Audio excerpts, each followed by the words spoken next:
This is Inside Indiana Business Radio for the afternoon of Tuesday, July 16th, 2024. I'm Sarah Simcox. Governor Eric Holcomb joined other state and local leaders to break ground today on a project in Kokomo, the first to receive funding from the state's Ready 2.0 program.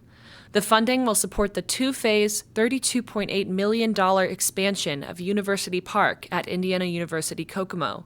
The project is designed to add more student housing capacity and attract top talent for the city's growing electric vehicle industry. The Hoosier Heartland Industrial Park near Lafayette will soon feature a massive new industrial space, which Carroll County officials will market to a new user.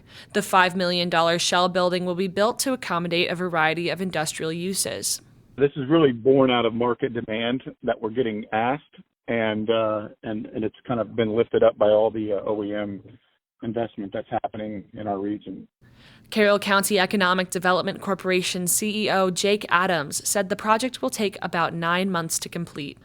International defense, aerospace, and security company BAE Systems has secured $111 million in contracts to provide next-generation radios for the Republic of Korea to use in its fixed-wing and rotary military aircraft.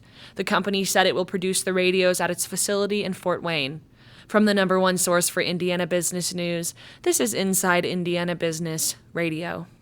IBJ Media, Inside Indiana Business, and the Indiana Economic Development Corporation invite you to the Engage Indiana series, presented by CareSource, Indiana University, and Old National Bank. With an unrelenting focus on growing Indiana's economy, we'll dive into each region's unique challenges and distinct opportunities for growth. 9 regions, 1 goal. Indiana's bold future starts here. Discover more and register at ibj.com/engage.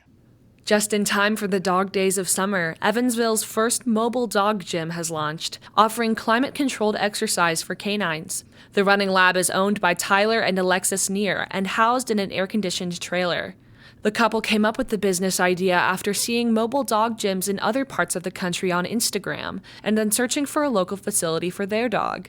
Tyler Neer said their ideal clients include energetic dogs, chubby pups, and active pet parents. It would be somebody who is just outwardly too busy, but they want their dog to get enough exercise and be healthy. You know, it's no different than you saying to yourself, I really need to go to the gym. I need to be healthy. Well, so does your dog. If it's not already a working dog, it doesn't have tasks to do. That is one customer.